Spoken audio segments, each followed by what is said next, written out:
Sunday, MetLife Stadium, Spain against Argentina for the biggest trophy in sports. If you've watched even 3 of our videos this tournament, you already know the story on one side of this final. Argentina falls behind. Argentina makes the whole stadium sweat. Argentina wins anyway, usually with about 5 minutes left on the clock.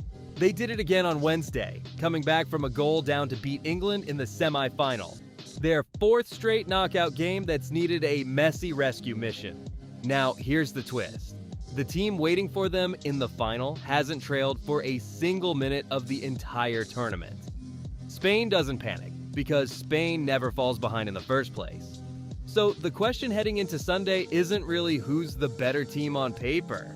It's whether Argentina gets the one moment they always seem to find, or whether Spain finally shuts the door before they need one. This is the World Cup final. Here's everything you need to know before kickoff. Wednesday night in Atlanta at Mercedes-Benz Stadium. England did everything right for 85 minutes. They played smart, disciplined defense, and in the 55th minute, they finally scored off a slick counterattack, latching onto a knockdown from Harry Kane and slotting it home.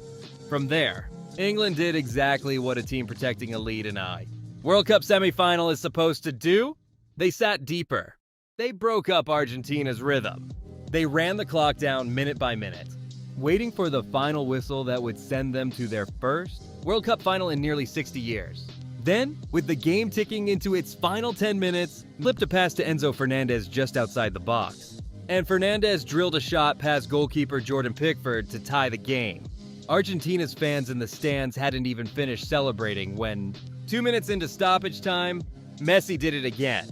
This time whipping in a cross toward the back post that substitute. Lautaro Martinez met with a header with that for a second, because it's not a one-off. That's 4 straight knockout games now, against Egypt, against Switzerland.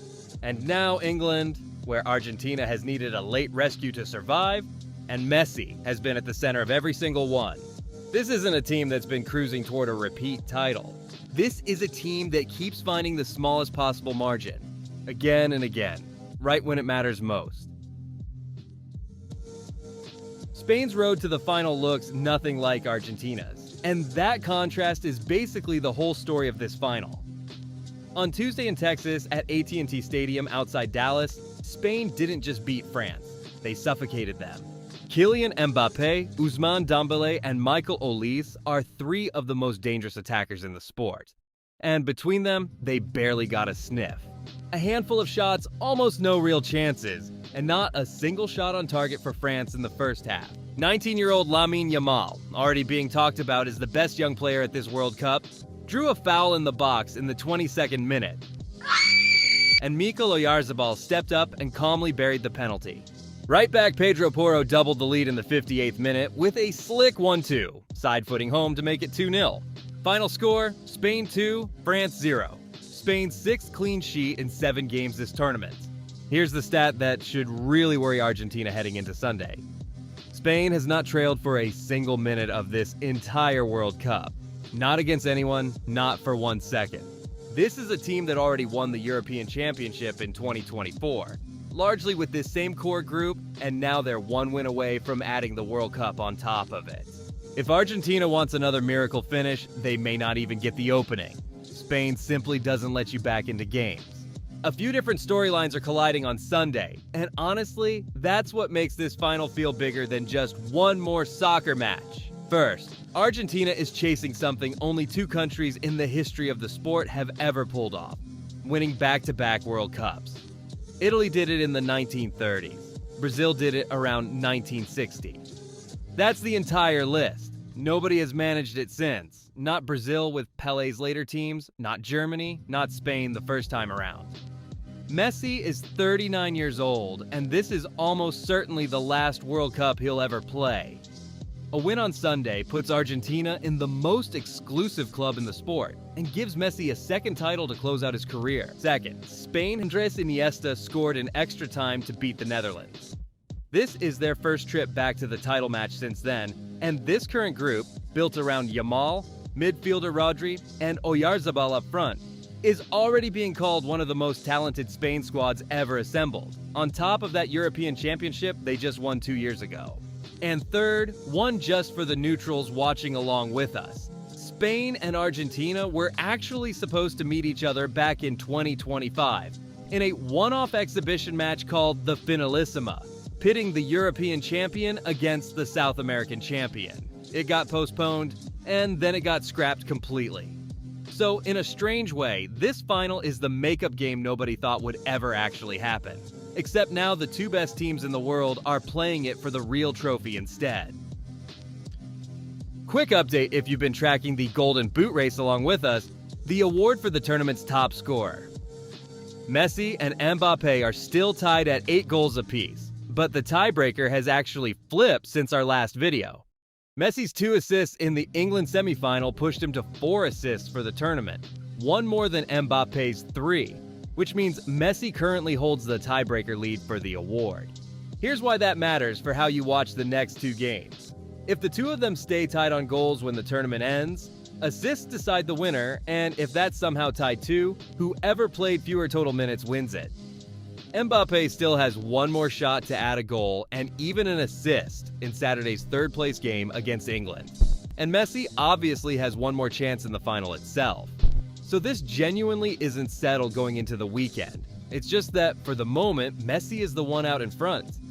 It's rare to get 2 players this legendary chasing the same individual trophy at the same time, especially with both of them still alive heading into the final weekend. Strip away all the storylines, and this final is really a clash between 2 completely different ideas about how you win a World Cup. Spain wants to strangle the game. Keep the ball, stay patient, pass it around until you crack a mistake out of the other team. That approach hasn't allowed a single lead against it all tournament. Argentina wants the opposite. Stay in the fight, absorb whatever pressure comes, and trust that in the biggest moment, one pass from Messi changes the entire game. So the matchup to actually watch on Sunday is Spain's midfield trio of Pedri, Rodri, and Marino against Messi himself. If Spain's passing and pressing keep the ball away from him the way it kept it away from Mbappe all night in the semifinal, Argentina might not get the one moment they've needed in literally every single knockout game this tournament. But if Messi finds even a few seconds of space out on that right wing, the exact spot he was operating from against England, Spain's clean sheet streak is suddenly in real danger. If you're new to soccer and just want the simple version heading into Sunday, Spain is the team that wins by not giving you anything at all. Argentina is the team that only ever needs one single thing to go their way. Alright, logistics. Kickoff is Sunday, July 19th at 3 p.m. Eastern at MetLife Stadium in East Rutherford, New Jersey.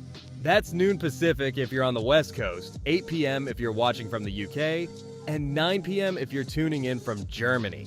It's airing on Fox in English and Telemundo in Spanish, and you can stream it on Fox One, Fubo, DirecTV, or YouTube TV. MetLife is an open-air stadium, so expect a hot one. The average game time temperature the time of day sits right around 83 degrees.